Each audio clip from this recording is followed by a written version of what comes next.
Hello friend, welcome to my channel. आज हम discussion करेंगे क्लास 10 का चैप्टर है लाइफ प्रोसेस।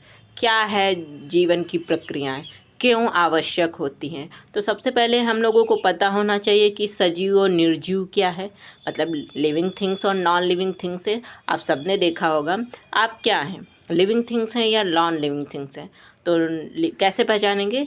जो लिविंग थिंग्स होती हैं, जो सजीव होते हैं, वो क्या करते हैं, पोषण लेते हैं, शारीरिक वृद्धि करते हैं, गमन करते हैं, श्वसन करते हैं, रेस्पिरेशन और उत्सर्जन का कार्य भी करते हैं और पर्यावरण से संवेदनीय सूचनाओं को भी ग्रहण करते हैं। ये सिंपल सी परिभाषा है सजीवों की। जैसे इसमें क्या आ जाएंगे, हमारे हरे पेड़ पौधे आ जाएंगे, ह्यूमन बींग्स आएगा और एनिमल्स आ जाएंगे। फिर निर्जीव में क्या, निर्जीव हमारे श्वसन करते हैं या आकार में वृद्धि करते हैं? नहीं। तो जिसमें जीवन नहीं पाया जाए वो क्या हो जाएंगे, नॉन लिविंग थिंग्स।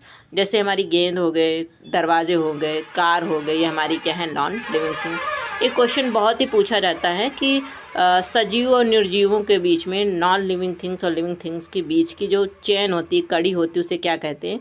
तो आप साधारण सा आंसर दे देना, वायरस को कहते हैं, विषाणु को कहते हैं।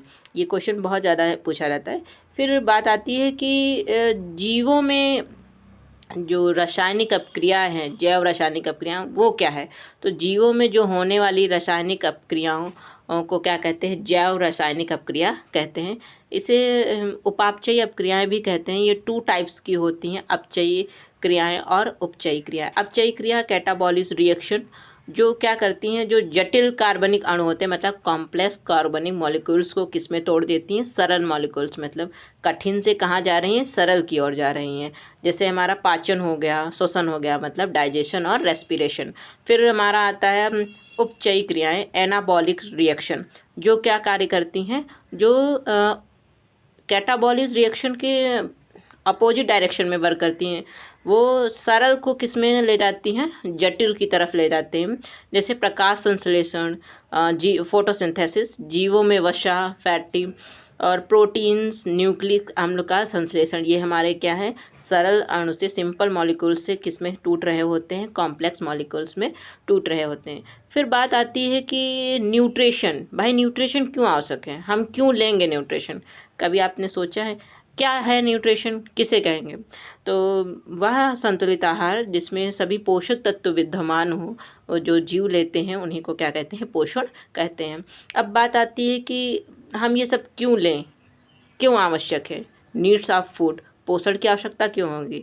तो एनर्जी सोर्स के लिए, मतलब ऊर्जा स्रोत के लिए, समस्त जो जैविक क्रियाएं होती हैं उनको सुचारू ढंग से चलाने के लिए हमें सभी जीवों को क्या पड़ती है, ऊर्जा की आवश्यकता पड़ती है इसके लिए। फिर शारीरिक वृद्धि के लिए, ग्रोथ के लिए, जो भोजन से नया जीव पदार्थ बनता है, जीव द्रव बनता है, उसमें कोशिकाएं आकार में बढ़ती रहती हैं और उनके विभाजन में जीवों के आकार में भी वृद्धि होती है। एक छोटा सा शिशु एक वृद्धावस्था स्टेज तक जाता है, एक छोटा सा प्लांट एक वृक्ष बन जाता है, तो एक प्रकार की क्या है, ग्रोथ ही है। फिर आता है repairs of damage body parts, मतलब शरीर में टूट फूट की मरम्मत। देखा होगा आपने कि अगर हमारे शरीर में कहीं भी गुम चोट हो जाए, मतलब ब्लड ना निकले और वो चोट रहे, तो वहाँ पर थोड़ा स्किन जो हो जाती है वो डार्क हो जाती है। फिर धीरे धीरे अपने आप ही वो क्या हो जाती है, नॉर्मल स्किन की तरीके से हो जाती है। तो ये कार्य सिर्फ कौन करता है, पोषण करता है। और जो हमारे ऑर्गन्स होते, कोशिकांग होते हैं, जैसे माइटोकांड्रिया हो गया, गाल्गी गाय हो गया और लाइसोसोम हो गया, ये सारे कार्य करते हैं हमारी शरीर में टूट फूट की मरम्मत करने के लिए। फिर 4th पॉइंट आता है रोगों से प्रतिरक्षा के लिए, प्रोटेक्शन फ्रॉम डिजीजेज, मतलब लड़ने की क्षमता प्रदान करता है। अगर वीक बच्चा होगा तो उसमें कई सारे रोग बहुत जल्दी पनप सकते हैं, और जो हेल्थी व्यक्ति होगा उसमें रोग नहीं आएंगे। फिर आता है न्यूट्रिशन के प्रकार। न्यूट्रिशन के प्रकार क्या होते हैं, स्वपोषण और परपोषण, मतलब ऑटोट्रॉफिक और हेट्रोट्रॉफिक। ऑटो मतलब स्वयं, जो अपना भोजन स्वयं बनाते हों, और हेट्रो का मतलब जो दूसरों पर डिपेंड रहते हों। इसका मैंने डिस्क्रिप्शन में लिंक शेयर कर दूंगी, इसका मैंने वीडियो बना लिया, आप उसको देख लेना। फिर कल हम डिस्कशन करेंगे कि भोजन के जो मुख्य अवयव हैं, जिसको मैंने बताया कि ऊर्जा प्रदान करने वाला बताएंगे आप, कार्बोहाइड्रेट हो गया। फिर जो निर्माणकारी पोषक तत्व होंगे, जैसे हमारे प्रोटीन्स होंगे जो हमें दालों से मिलते हैं, सोयाबीन के बीज से मिलते हैं वो। फिर प्रतिरक्षा प्रदान करने वाले हमारे विटामिन और खनिज लवण होंगे, उनका हम कल डिस्कशन करेंगे। Thank you for watching.